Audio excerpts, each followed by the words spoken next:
Eh bien voilà, donc cette fois-ci je vous dis bonsoir, bonsoir pour de bon. Voilà, Lovecraft et l'autre, tel est le thème de la petite causerie que je vais vous faire. Moi, c'est-à-dire Christophe Thiel, j'ai un petit peu bossé sur Lovecraft. Je ne sais pas si ça vous dit quelque chose, les éditions Malpertuis. Je suis le co-dirigeant et il y a quelques années, en 2007, on avait fait une anthologie Lovecraftienne qui s'appelait HPL 2007. Je suis présent dans la monographie d'ActuSF Lovecraft au cœur du cauchemar. J'ai dirigé l'édition française de Je suis Providence, la biographie de Lovecraft. J'ai écrit le guide Lovecraft. J'ai traduit Le Roi en jaune de Chambers et je suis aussi présent dans ce que vous reconnaissez peut-être en bas à droite, le magnifique coffret de chez Mnemos, la nouvelle intégrale Lovecraft donc, que j'ai réalisé, l'index, un glossaire, quelques articles et voilà, quelques trucs. Donc voilà, je connais un petit peu le monsieur dont nous allons parler. Et alors, Lovecraft et l'autre, Lovecraft, certes, mais qui est l'autre? Donc, pour présenter brièvement ce dont j'ai l'intention de parler, identité et altérité, familiarité rassurante et inquiétante étrangeté, petite référence freudienne qui n'est pas tout à fait par hasard, certitude de soi et terreur de l'autre. Ce balancement dialectique et l'espace qu'il délimite est au cœur de la pensée de Lovecraft. On le retrouve aussi bien dans les discussions philosophiques et politiques qu'il entretient avec ses correspondants que dans sa fiction fantastique. Mais quel regard porter aujourd'hui pour apprécier à sa valeur le grand écrivain de l'imaginaire sans pour autant le suivre quand son chemin le mène de la peur de l'inconnu au rejet de l'autre? Voilà des questions que vous reconnaîtrez peut-être qui sont souvent soulevées à propos de Lovecraft. Par quel bout faut-il le prendre, pour résumer? Bien, on va essayer de voir ça. Alors, un petit mot sur Lovecraft, même si vous savez déjà de qui il s'agit, ce que je soupçonne. Lovecraft, pour moi, et peut-être pour vous aussi, c'est l'écrivain de la peur cosmique. C'est l'auteur qui se consacre, et j'emploie pas ce mot par hasard, puisqu'il considérait presque sa mission comme sacrée, à la littérature de l'imagination, à faire de cette littérature de l'imaginaire, de la littérature fantastique, une véritable forme d'art, et surtout à celle de la peur. Vous reconnaissez la citation, l'émotion la plus ancienne et la plus profonde de l'humanité. C'est ce qu'on trouve en ouverture de son essai sur la littérature fantastique, épouvante et surnaturelle en littérature. Jusqu'à Poe, et comme Lovecraft l'explique lui-même dans l'essai en question, jusqu'à Poe, la littérature de la peur repose sur le sentiment du danger physique. Et donc Lovecraft donne comme exemple les grands animaux menaçants, les grands loups, les grandes chauves-souris, qui ne sont peut-être pas pour rien dans la naissance des mythes, des loups-garous, des vampires. Le macabre, le sentiment d'horreur qui s'empare de nous au spectacle de la décomposition du corps, c'est-à-dire finalement spectacle de notre propre mortalité, et la terreur métaphysique, qui est un petit peu plus tardive, qui est liée à la vision religieuse du mal. Donc le mal, en général, symbolisé par un petit bonhomme rouge avec des cornes qui règne sur des légions de petites créatures qui tiennent des fourches. Et donc tout ça peut venir vous visiter pendant la nuit, vous enlever, ça fait très peur. Et donc cette terreur religieuse, elle a alimenté tout un pan de la littérature de l'horreur, qu'on appelle le roman noir, le roman gothique, avec des chefs-d'œuvre comme Le Moine ou comme Melmoth l'Homéran, dont Lovecraft dit le plus grand bien. Mais pour lui, la littérature de l'horreur, pour être moderne et efficace, doit être débarrassée des conventions, des sentiments humains, des notions de bien et de mal, d'amour et de haine. Et elle doit se faire cosmique. Elle doit prendre un sens par rapport à l'ensemble du cosmos et non plus par rapport au seul sentiment humain. Une citation fondamentale que vous connaissez peut-être déjà. Toutes mes histoires sont basées sur l'idée fondamentale que les lois, les intérêts et les émotions partagées par l'humanité n'ont ni validité ni signification au niveau du cosmos. Pour moi, il n'y a de puérilité dans une histoire où la forme humaine et les passions, conditions et normes humaines sont montrées comme natives à d'autres mondes ou d'autres univers. Donc là, il vise en particulier la science-fiction de son époque, où on traverse le cosmos en fusée, on arrive sur la planète XY, et là, on trouve des petits humanoïdes. Voire des humanoïdes femelles tout à fait séduisantes, comme dans le cycle de Mars de Rice Burroughs. Pour atteindre l'essence d'une réelle altérité, que ce soit en termes d'espace, de temps ou de dimension, il faut oublier l'existence même d'un certain nombre de choses. La vie organique, le bien et le mal, l'amour et la haine, et tous les autres attributs purement locaux d'une race négligeable et temporaire appelée humanité. Voilà la vision cosmique de Lovecraft exprimée en quelques mots, et pas n'importe qui. Farnsworth Wright, c'est le rédacteur en chef de Weird Tales, de la revue qui lui a acheté la plupart de ses nouvelles quand il a pu publier de façon professionnelle à partir du début des années 1920. Deux composantes de la peur cosmique auxquelles j'en ajoute une troisième. Fear of the unknown. On retrouve cette fameuse peur de l'inconnu citée en exergue d'épouvante et surnaturel en littérature. La peur primale de l'indistinct, de l'incompréhensible, de l'inconnu tout simplement, de l'étranger. L'étranger au sens qui est étranger à notre humanité. Et puis, bonsoir, les monstres aliens. Hein, là, le terme est un peu amusant. La peur de ce qui est visible mais non identifiable. Vous savez que les descriptions de monstres chez Lovecraft, eh bien, sont des patchworks de choses qu'il a été pêchées dans la littérature scientifique, des descriptions de micro-organismes, de mollusques, etc., qu'il rassemble de manière à obtenir les choses les plus indescriptible possible. Il fait parfois des gros efforts pour les décrire, comme dans Les Montagnes hallucinées, où il y a une description clinique et scientifique.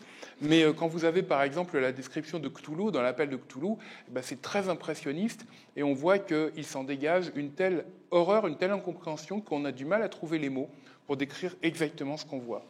Mais en dehors de ces deux aspects, qui sont vraiment les composantes fondamentales de sa peur cosmique, on a aussi en arrière-plan la peur du chaos, alors rampant ou non, de la dissolution de la civilisation, la peur du non-civilisé. Là, on voit qu'on touche à d'autres choses qui sont peut-être un petit peu plus humaines.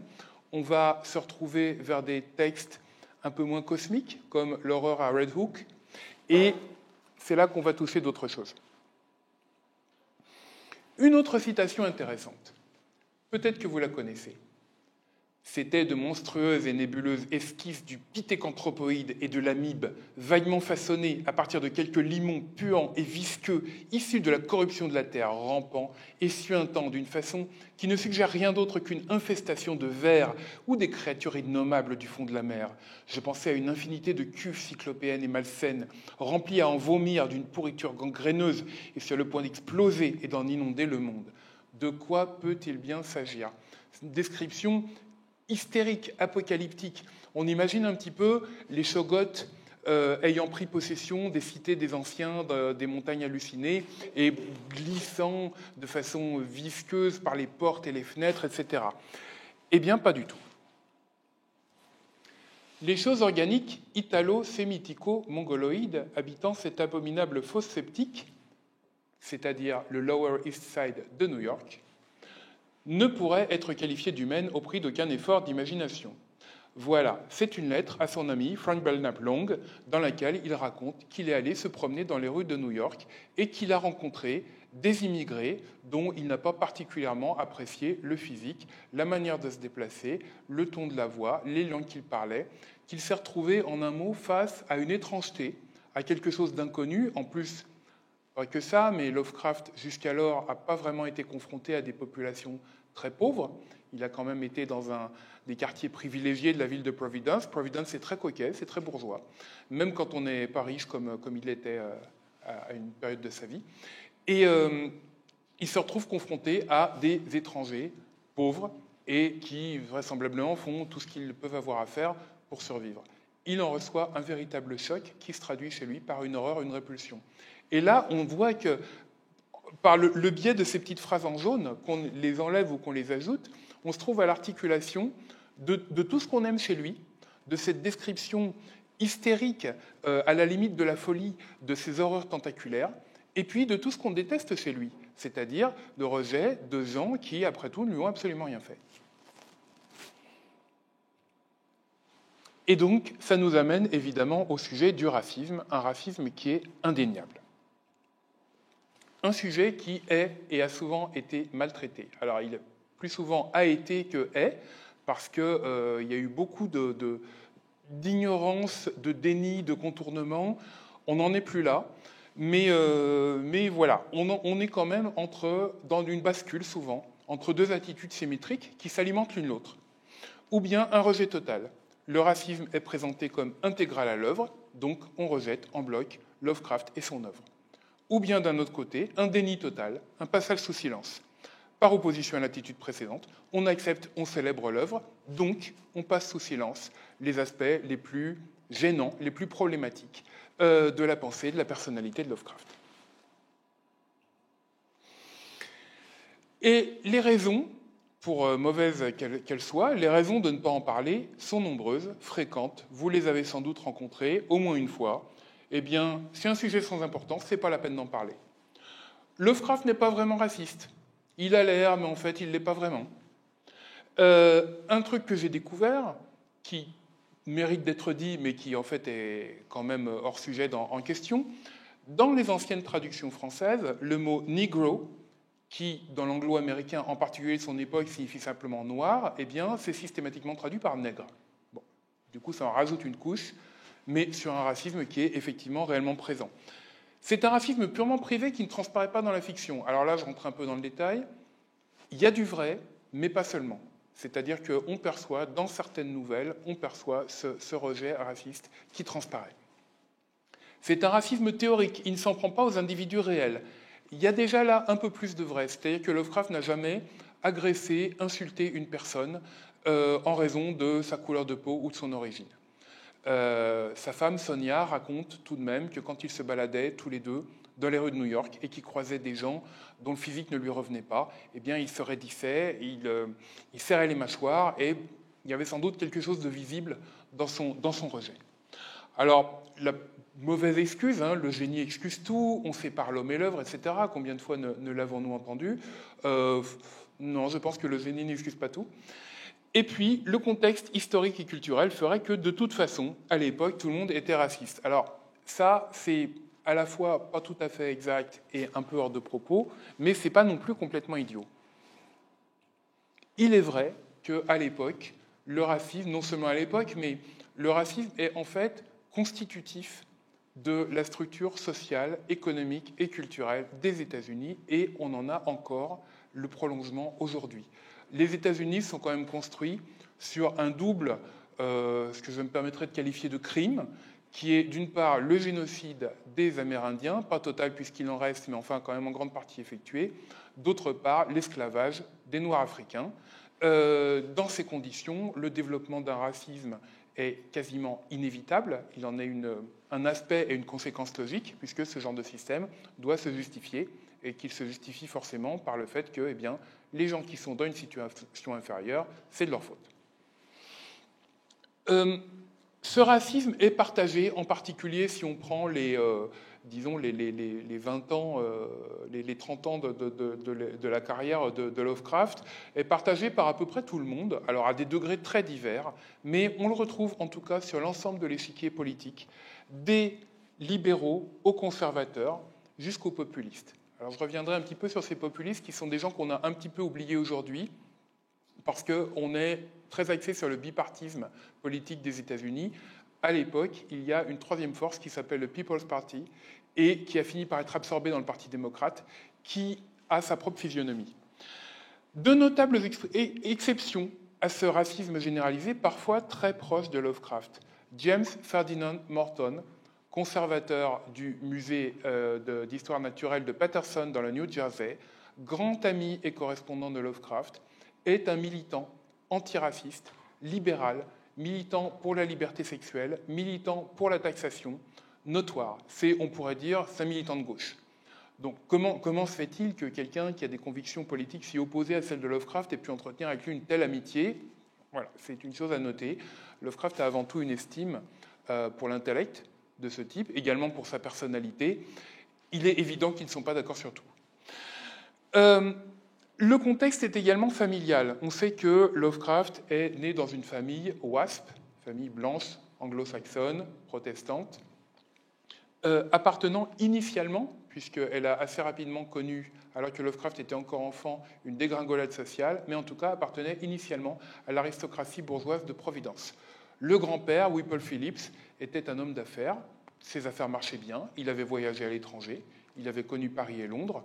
Et c'est en fait à sa mort, causée vraisemblablement par des revers dans ses affaires, qui lui ont occasionné une attaque, que les choses ont commencé à mal aller pour la famille la famille de Lovecraft, et qu'ils ont dû en particulier quitter la grande et belle maison dans laquelle il y avait des serviteurs pour un logement beaucoup plus modeste.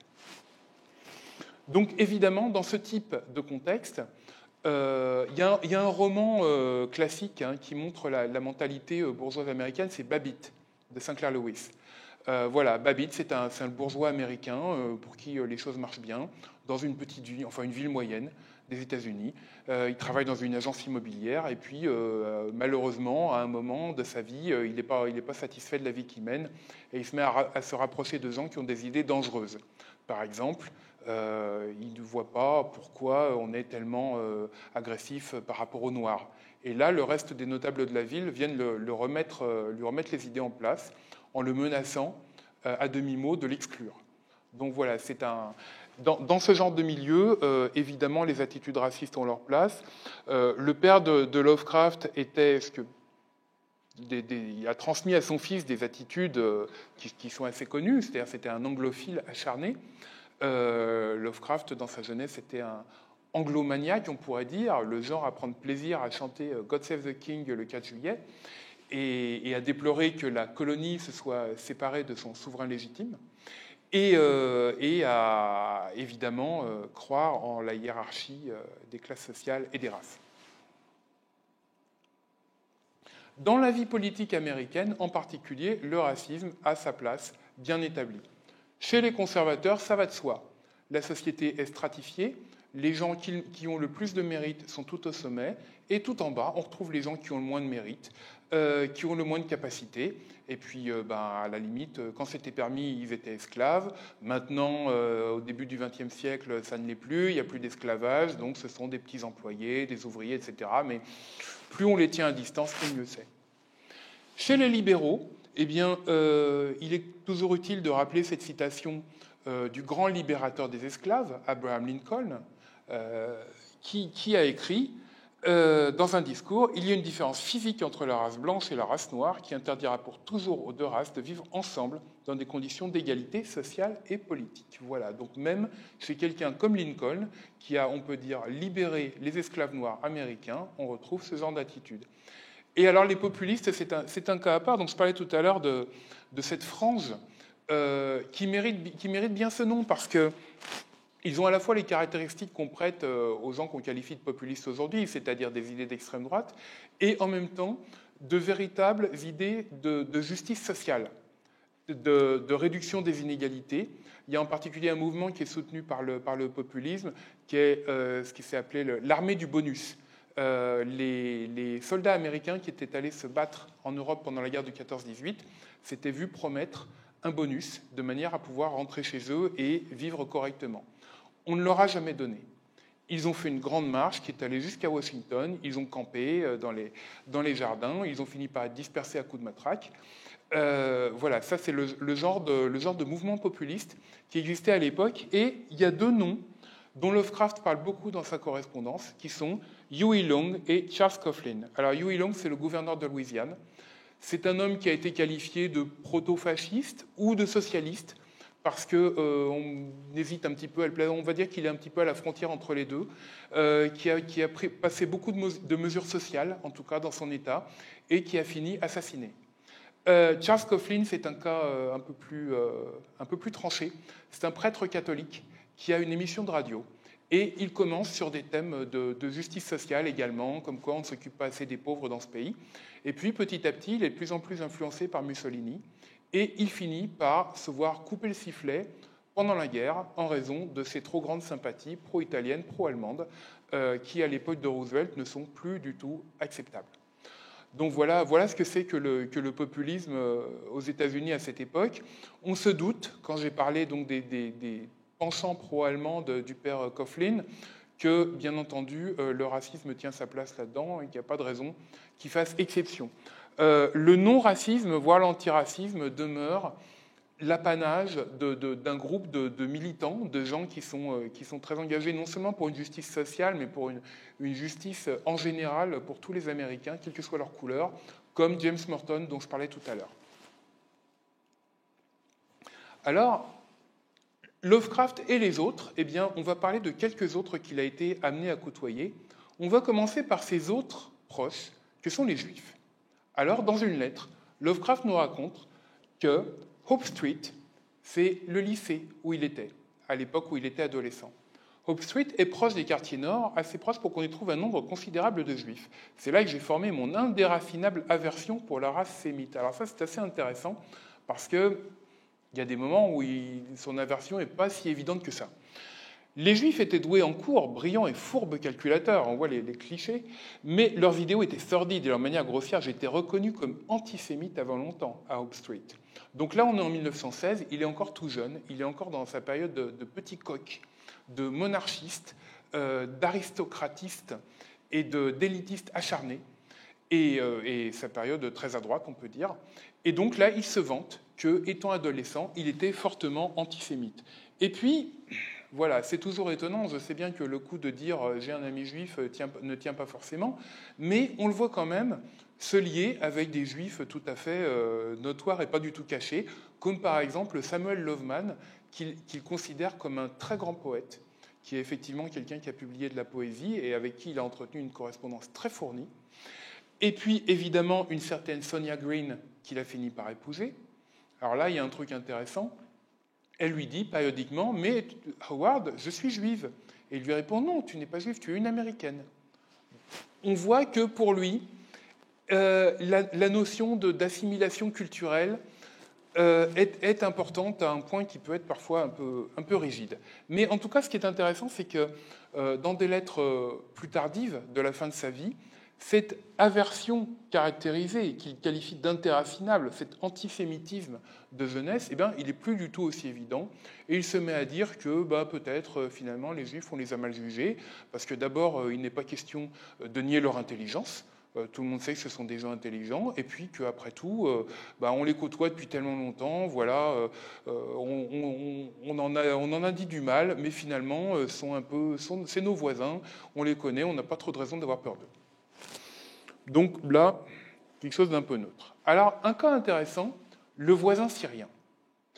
Quand Lovecraft s'installe à New York, après la première période où il vit avec sa femme, Sonia, dans un appartement confortable, au moment où les choses commencent à aller moins bien, au moment où Sonia doit se déplacer pour trouver un boulot, et où Lovecraft est obligé de vivre seul dans un appartement beaucoup plus petit, dans un quartier sordide, qui est à 2 pas du fameux Red Hook, dont vous connaissez les horreurs, eh bien, à Clinton Street, dans un appartement, un brownstone, un immeuble de pierre brune, qui décrit comme un véritable labyrinthe, dont il dira plus tard qu'il n'a jamais connu tous les recoins, il raconte qu'à un moment, un Syrien a occupé le logement voisin du mien. Il jouait d'étranges et monotones mélodies sur une cornemuse gémissante, et j'en ai fait des rêves macabres et incroyables, dans les cryptes sous Bagdad et les corridors sans limite d'Eblis, sous les ruines d'Istakar maudites par la lune. Je n'ai jamais vu cet homme, et la possibilité de l'imaginer, sous toute forme de mon choix, ajoutait du charme à ces étranges cacophonies pneumatiques. Dans mes visions, il portait un turban, une longue robe de soie pâle, décorée de figures, et il avait perdu l'œil droit, après avoir vu une nuit, dans une tombe, une chose qu'aucun œil ne peut voir et survivre. Donc c'est Abdullah Lazred, son voisin, voilà. Et il préfère l'imaginer comme ça, plutôt que d'aller cogner à sa porte et lui dire écoutez, voilà, j'aime bien votre cornemuse, mais quand même, vous pourriez en jouer un peu moins tard, etc. On voit que cet autre, il y a une ambivalence. Il l'aime bien comme support de son imagination, il n'éprouve pas un intérêt humain particulier pour lui. On pourrait penser qu'en tant que compagnon de misère, en tant que lui aussi obligé de vivre comme ce Syrien dans un immeuble modeste d'un quartier modeste de New York, ça pourrait créer une solidarité. Ça pourrait aussi avoir l'effet inverse. Lovecraft n'aime pas particulièrement se retrouver face à l'idée qu'il est dans cette situation et qu'il vit dans ce quartier pauvre. Donc voilà le bilan des rencontres de Lovecraft avec quelques groupes autres. Maintenant, Fear of the Unknown en pratique. Que va donner cette attitude si on essaie de la retracer à travers les nouvelles de Lovecraft, à travers sa fiction? Comment on va la retrouver? Eh bien, on va voir ça au fil du temps. Alors, on commence, dans certains textes, des années 1919, 1920. Je ne sais pas si vous connaissez La Rue, c'est peut-être la plus mauvaise nouvelle de Lovecraft. Moi, je la trouvais exécrable. Elle n'est pas très intéressante et elle est bourrée de préjugés. Mais en tout cas, dans ces histoires de 1919-1920, les étrangers, les personnes venues d'autres pays, sont des criminels, tout simplement. Donc, par exemple, dans La Rue, c'est donc l'histoire d'une rue, d'un village non nommé de Nouvelle-Angleterre qui est habité d'abord par de saints néo, je ne sais pas trop comment on dit, néo-anglais bien solides. Et puis petit à petit, il y a des étrangers qui viennent s'installer. Des visages sinistres, basanés, aux traits grossiers, au regard furtif. Et bien entendu, tous ces gens essayent de fomenter une révolution et voilà, la Providence intervient, on ne sait pas trop ce qui se passe, la rue s'écroule sur eux et ça ne marche pas. Donc on voit en tout cas que ce sont des gens peu recommandables. Dans Le Terrible Vieillard, c'est encore pire. On a 3 personnes qui s'appellent Angelo Ricci, donc un Italien de toute évidence, Zocianek, un Polonais, et Manuel Silva, un Portugais. Donc ces 3-là, on nous explique avec une petite ironie second degré que, eh bien, ils ont un métier très intéressant. Ce sont des criminels. Ils ont pour pratique d'aller chez les gens, de les torturer, pour leur faire avouer où ils ont mis leur richesse, et ensuite de partir avec. Et donc, ils vont s'en prendre, évidemment, à la mauvaise personne, un terrible vieillard qui collectionne les armes. Manque de bol pour eux. Ce nouvel apport étranger et hétérogène qui est venu se déposer à l'extérieur du cercle enchanté de la Nouvelle-Angleterre. Donc là, une survalorisation du pays natal pour mieux rabaisser les nouveaux arrivants. Voilà, le mot cambrioleur est lâché. Donc voilà, on part de cette idée. Les éléments halogènes, les étrangers, eh bien, sont des gens, comme dirait Donald Trump, hein, les autres pays nous envoient les pires du pire, des trafiquants de drogue, des violeurs, etc. Ben là, ce sont des cambrioleurs et des fauteurs de troubles. On élabore un petit peu plus en arrivant à 1925-1926. Nos étrangers ne sont plus de vulgaires criminels, ce sont maintenant des adorateurs du mal, ce sont des complices des puissances maléfiques. Là, on franchit quand même un petit pas dans le cosmique. On est toujours dans un portrait pas très sympathique, mais on est un petit peu plus cosmique. Red Hook, bien entendu. L'horreur à Red Hook, c'est le portrait de ces groupes de gens. Alors là, il y a une ironie très cruelle, hein, c'est que Lovecraft s'acharne sur les Kurdes yézidis. Et si vous avez suivi l'actualité et la triste histoire de Daesh, vous savez que les yézidis ont été particulièrement victimisés par cette mafia criminelle qui les considérait tout à fait à raison comme des non-musulmans, puisque c'est une religion beaucoup plus ancienne, et donc comme des gens à torturer, à réduire en esclavage. En tout cas, voilà, Lovecraft nous décrit cette arrivée d'étrangers comme les sources mêmes d'une lèpre destinée à frapper et engloutir les cités et les nations. Le mal cosmique avait pénétré ici, s'était nourri de rites impies. Voilà, les Kurdes yézidis, adorateurs du diable. Alors bon, en réalité, c'est plus compliqué que ça. Hein. Ils ont une religion un petit peu ancienne. Alors ce qui est intéressant, c'est que leur divinité, qui est parfois identifiée au diable, s'appelle Malik Taus, le sultan des Pans, ou le roi des Pans. Et c'est le surnom que Lovecraft donnait à son ami Edgar Hoffman Price, qui était un orientaliste et qui connaissait bien tous ces sujets-là. Nous avons aussi, bien sûr, l'appel de Cthulhu, et là, le mauvais rôle est joué par un curieux groupe de métis. Alors, on nous cite des Bravas, c'est-à-dire des gens originaires des îles du Cap-Vert, on nous cite des Polynésiens, des Mélanésiens, etc. Donc là, ces étrangers-là, ils sont en contact mystérieusement avec les puissances maléfiques. En l'occurrence, là, ça se dessine vraiment. Ce sont les grands anciens, c'est Cthulhu. Ils ont un contact particulier avec lui, et en tout cas, ils souhaitent aller le libérer. Donc voilà, dans cette deuxième étape, l'étranger est passé du rôle de petit criminel à celui de complice du mal cosmique. Et de plus en plus cosmique quand on arrive au cauchemar d'Innsmouth. Parce que là, il y a une étape supplémentaire qui arrive. C'est que ces fameux étrangers, alors là, du coup, ils n'ont plus du tout figure humaine. Ce sont les profonds, sont des créatures absolument non humaines, venues d'on ne sait pas où, mais peut-être pas de cette terre, qui sont complices avec Cthulhu, bien entendu. Et alors là arrive le pire du pire. Eux, ils voulaient qu'on se mélange. Et là, c'est là que le mélange racial infuse sa petite dose de répulsion. Hein. Il y a un terme qui était utilisé à l'époque, miscegenation. comme on pourrait dire, la mésalliance, le mauvais mélange, le mélange nuisible, qui était évidemment un terme extrêmement utilisé par tous les théoriciens racistes. On pourrait dire l'hybridation, hein, si vous voulez. Bon, bien entendu, il s'agissait à l'époque de refuser tout mélange entre les populations blanches et noires, et en particulier tout mariage, tout contact sexuel, qui était vu avec une horreur indescriptible. Bon, chez Lovecraft, là, c'est un contact ou des mélanges avec une population qui est quand même assez bizarre et qui n'a absolument pas figure humaine. Et puis, nous arrivons aux années 1930.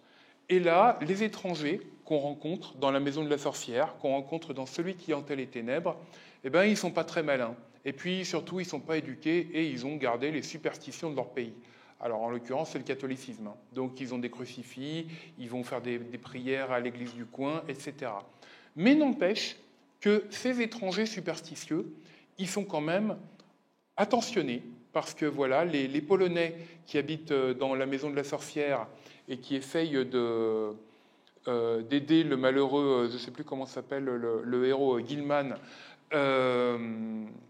eh bien, ils sont quand même très, très préoccupés de son bien-être et de lui éviter des attaques par la méchante sorcière. Et puis surtout, dans Celui qui hantait les ténèbres, on a cette scène surréaliste où il y a, dans le clocher de l'église en ruine, il y a une force absolument terrifiante, malodorante, destructrice, meurtrière qui est en train de s'agiter pour se libérer. Et pendant ce temps-là, on a deux petits groupes d'hommes trempés par la pluie qui se mettent à défiler sur la place et dans les ruelles autour de l'église, abritant sous leur parapluie des cierges, des torches électriques, des lampes à pétrole, des crucifix et toutes sortes d'obscurs charmes communs en Italie du Sud. Donc ces Italiens superstitieux, eh bien que morts de trouille, ils vont affronter Nyarlathotep, et quand même c'est pas rien.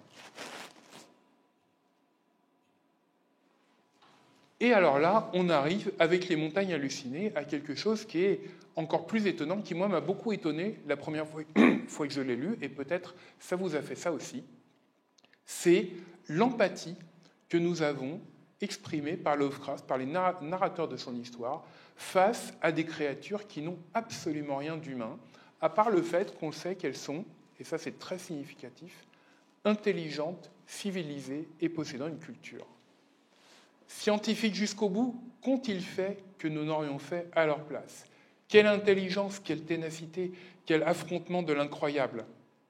Quoi qu'ils aient été, c'étaient des hommes.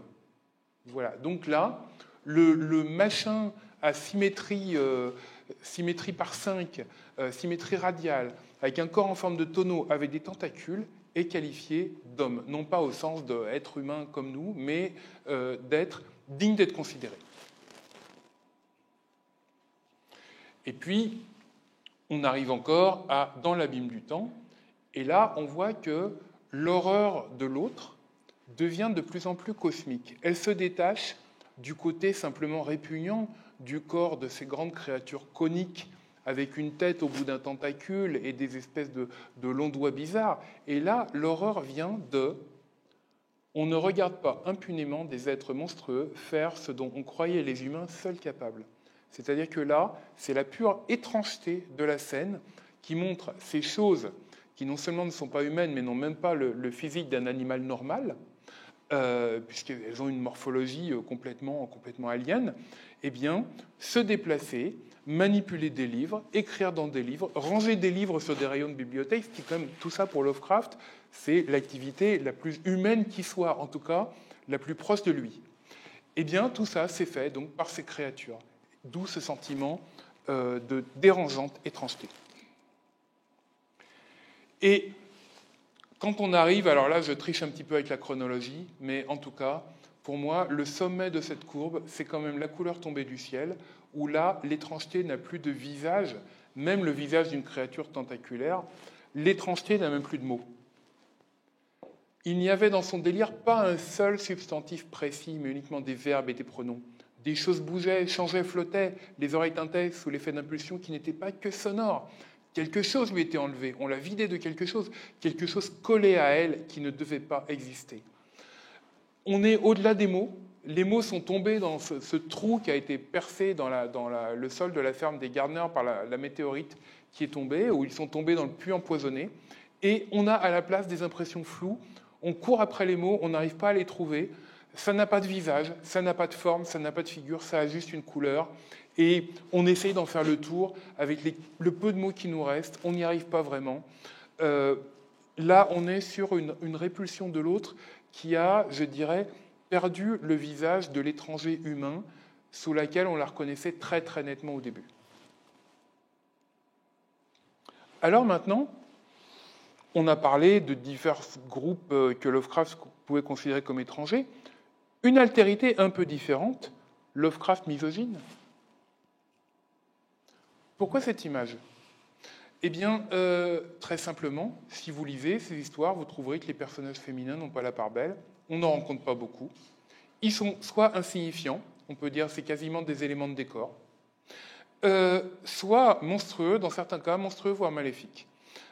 Pourtant, la vie de Lovecraft ne confirme pas cette image. C'est-à-dire ce n'est pas quelqu'un qui fuyait les femmes, qui les détestait, qui en disait du mal, ou qui exprimait particulièrement qu'il souhaitait les voir maintenir dans des rôles traditionnels. Pas du tout. Les personnages féminins insignifiants, eh bien, si vous vous souvenez, il y a la maman de Charles Dexter Ward. Elle n'a pas de prénom. Le père de Charles Dexter Ward a un prénom, sa mère n'a pas de prénom. C'est Madame Ward. Il y a l'épouse corpulente de Thomas Olney dans L'étrange maison haute dans la brume. Donc, non seulement elle n'a pas de nom, bon, on connaît son nom de famille, hein, c'est le nom de son mari, elle n'a pas de prénom, mais elle est pénible, elle est embêtante. Elle raccroche son mari, elle veut le ramener sur terre, alors que lui veut s'élever vers des choses différentes. Et puis, il y a la veuve du marin Johansen dans L'Appel de Cthulhu. Elle ouvre la porte, elle est en larmes, son mari est mort, le narrateur vient baragouiner quelques mots avec elle parce qu'elle ne parle pas bien anglais, il se fait remettre un cahier, il s'en va, elle referme sa porte, on n'en entend plus parler. Voilà, donc ça c'est des personnages qui participent à peine à l'intrigue, qui jouent un rôle vraiment accessoire, qui n'ont même pas de dialogue. Et puis, nous avons aussi des personnages féminins monstrueux, voire maléfiques. Bon, Lavinia Whiteley, la mère des jumeaux dans l'Abomination de Dunwich, peut-on vraiment dire qu'elle est maléfique ? Pas tant que ça. Maintenant, Lovecraft nous décrit quand même avec complaisance son physique passablement mal fichu. Elle est plutôt victime finalement, hein. Elle meurt prématurément, mais voilà, en tout cas, elle n'est pas traitée avec beaucoup d'indulgence. Nous avons la vieille sorcière, Kezia Mason, dans La Maison de la Sorcière, qui est vraiment pas sympathique, qui est une meurtrière, qui tue des bébés. Nous avons la Madame Asenath Waite, l'épouse d'Edward Derby dans Le Monstre sur le Seuil. Alors, non seulement elle est malfaisante, mais en plus, c'est pas vraiment une femme. Ni physiquement, parce qu'on nous dit qu'elle est descendante des hybrides d'Innsmouth, donc elle est un petit peu batracienne, hein. Ni même mentalement, parce qu'on apprend entre les lignes qu'en fait, dans ce corps, l'esprit qu'il y a, c'est l'esprit de son père qui a pris sa place. Donc en fait, à l'intérieur, c'est un homme, c'est un vieux sorcier. C'est un peu spécial. Et puis, dans une histoire qui est moins connue, les boucles de Méduse, autrefois connues comme la chevelure de Méduse, qui est une révision, nous avons la très belle femme fatale, Marceline Bédard, pour laquelle deux hommes manquent de s'entretuer, il y a beaucoup de sang qui coule, mais Lovecraft nous explique à la fin pourquoi elle était si mauvaise. C'est que c'était en partie une négresse. Voilà. La fin un petit peu tellement...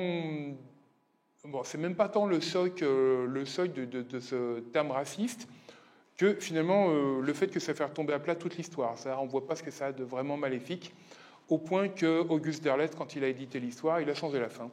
Et il l'a rendue un peu plus menaçante et il a enlevé le mot qui choquait.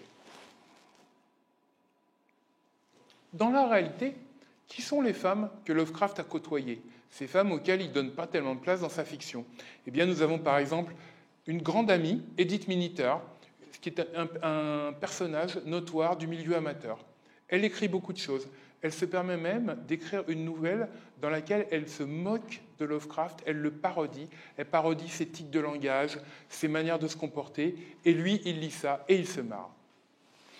Nous avons Myrta Alice Little, une dame chez qui Lovecraft a séjourné plusieurs fois, comme quoi il n'avait pas si peur des femmes que ça, à l'occasion de rencontres amateurs.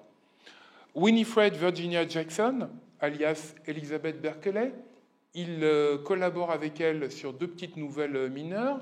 Il consacre un essai à la poésie qu'elle écrit. Il a beaucoup d'admiration pour elle. En plus, voilà, c'est une beauté. Tout le monde croit qu'ils sont ensemble, mais pas du tout. Et puis, last but not least, Sonia Green, qui est d'abord une amie du milieu amateur, une collaboratrice. Il publie des histoires dans son fanzine. Et puis, ils finissent par se marier, quoi. Alors voilà, le mariage tourne à l'aigre pour des raisons essentiellement des raisons d'argent, un petit peu à cause des tantes de Lovecraft, mais on a le sentiment qu'il n'aurait pas fallu grand-chose finalement pour qu'ils puissent rester ensemble et continuer à s'aimer, puisqu'apparemment ils s'aimaient. Donc ce qui est significatif à mon avis, c'est que pour Lovecraft, la femme est un homme comme les autres. Il n'y a aucune idée chez Lovecraft qu'une femme est incapable d'écrire du fantastique ou de comprendre quoi que ce soit au fantastique ou de faire de la littérature. Bien au contraire, il a des correspondantes avec qui il n'hésite pas à parler littérature. Ce qui ne leur plaît pas, c'est quand elles se dirigent vers des genres qualifiés ou catégorisés comme trop féminins. Par exemple, une de ses clientes en révision a envie d'écrire de la romance. Lui, ça ne lui plaît pas du tout. Il la dirige vers le fantastique. Mais en tout cas, les femmes qu'il a comme correspondantes, eh bien, on est frappé par le ton tout à fait détendu, tout à fait naturel qu'il a dans ses lettres, dans les lettres qu'il échange avec elles. Alors, il y en a une qu'il connaît un petit peu moins bien. Il commence par l'appeler, donc elle s'appelle Helen Sully. Il commence par l'appeler Mademoiselle Sully et tout. Et puis, petit à petit, elle lui dit, vous savez, voilà, ça fait un moment qu'on correspond, on peut peut-être s'appeler par nos prénoms. D'accord, bon, chère Hélène, etc. Aucun problème pour nouer amitié avec elle, voire même, quand il s'agit d'aller à une convention à Boston, se faire héberger chez elle, ça lui pose aucun problème, il n'est pas du tout timide. Il les voit avant tout comme de purs intellects, comme toutes les personnes qui l'intéressent. Alors, ce qui est significatif, c'est cette sensation qu'il a d'héritage des civilisations grecques et surtout romaines et britanniques. On est accepté quand on manifeste son appartenance. Lovecraft revendique cet héritage avec orgueil, mais il est prêt à accepter comme ami toute personne capable d'en faire autant, homme ou femme. Et on peut se poser la question, en ce qui concerne la couleur de peau, question à laquelle nous n'aurons jamais de réponse, mais qui peut rester en suspens. Et j'arrive déjà à ma conclusion. Il me semble que de ce petit tour d'horizon, je peux dégager 3 points assez importants. Le premier, voilà, on connaît cette citation qui a été un petit peu plus ou moins reprise dans Star Wars, mais à l'origine, elle se trouve chez le philosophe arabe Averroès. L'ignorance mène à la peur mène à la haine conduit à la violence. Voilà l'équation. Lovecraft a principalement un rejet pour des gens qui l'ignorent, même s'il s'accommode très bien de les ignorer, comme on a vu avec l'exemple du voisin syrien. Son attitude au sujet des Juifs en est un bon exemple. On peut, je n'irai pas jusqu'à dire que c'est une certitude, mais on peut raisonnablement penser que quand il est jeune et pétri de certitude, il se permet de rejeter les Juifs, tout comme tout le monde le fait autour de lui, et en particulier sa famille. Et puis petit à petit, il en côtoie, il correspond avec eux, il lit leurs écrits, et il se rend compte que c'est des gens tout à fait fréquentables.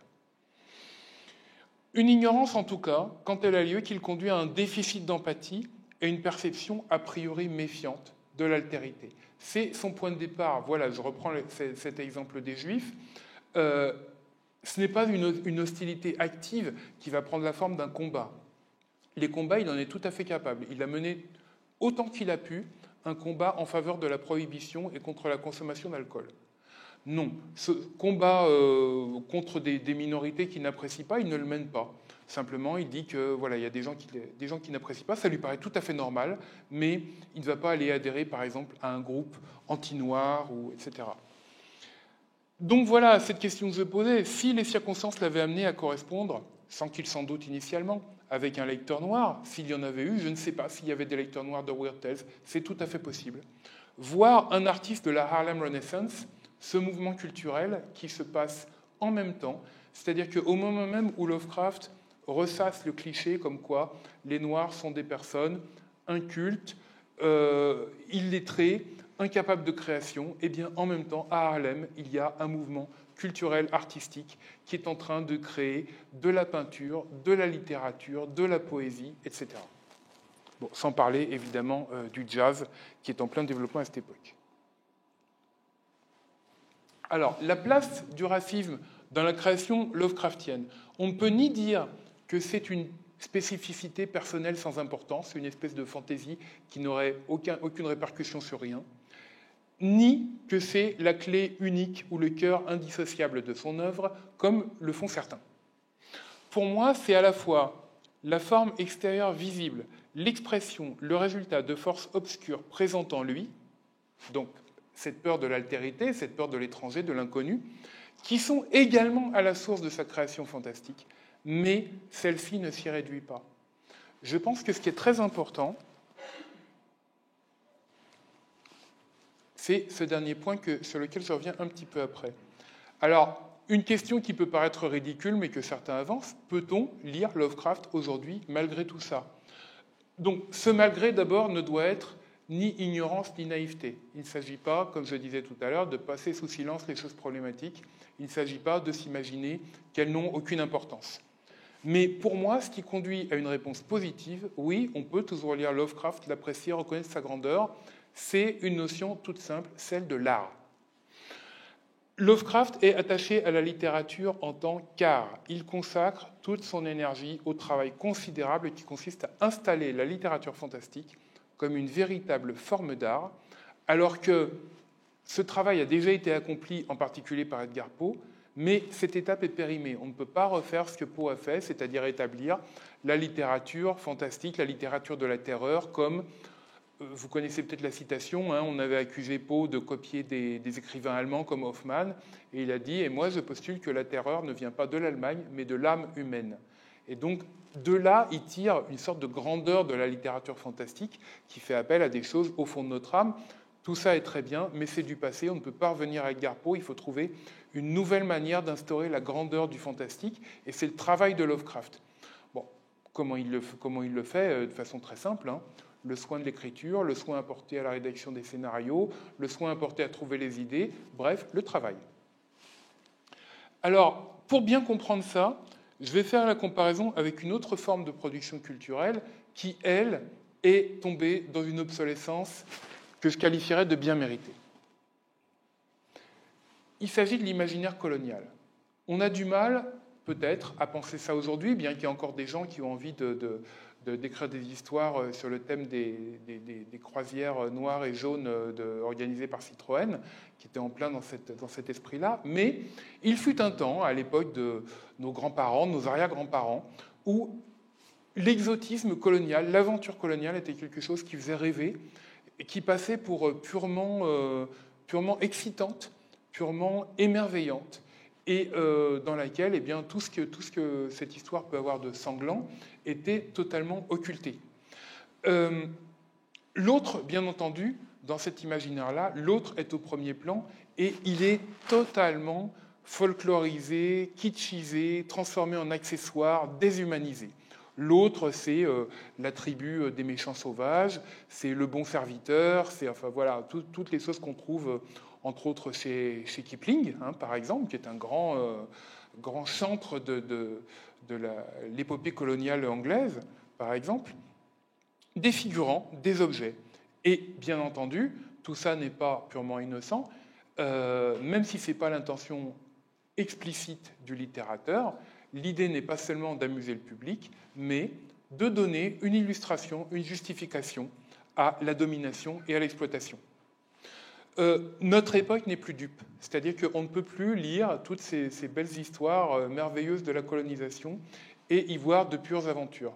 On voit à travers, on voit les ficelles, on voit ce côté justification d'un système qui lui-même n'a rien de merveilleux.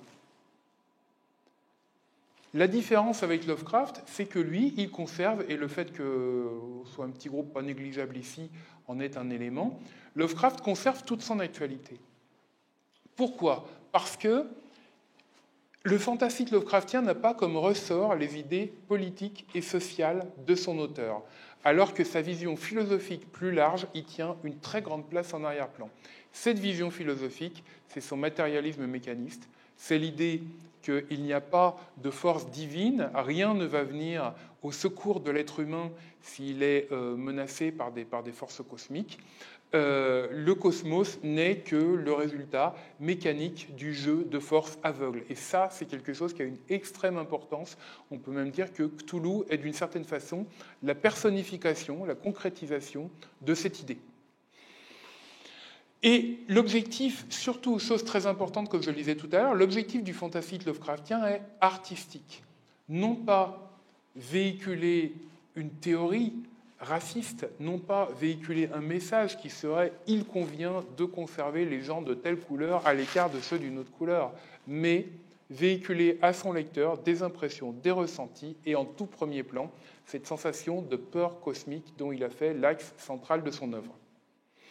Parce que aussi, et là ça nous concerne plus nous-mêmes lecteurs, une partie du contexte mental qui est au fondement de cette sensation, l'infériorisation, la domination des peuples autres, la crainte du mélange, la crainte de l'hybridation des races, a perdu sens et réalité.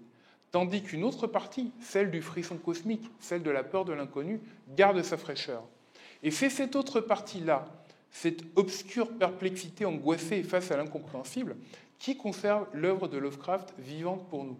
Pour parler plus clairement, quand nous lisons Le Cauchemar d'Innsmouth, nous n'y lisons pas une fable contre le mélange des races, nous y lisons une histoire d'horreur basée sur l'irruption totalement inattendue de créatures venues d'on ne sait où, qui arrivent de sous la mer et qui viennent s'installer dans les tréfonds de notre civilisation polyphée.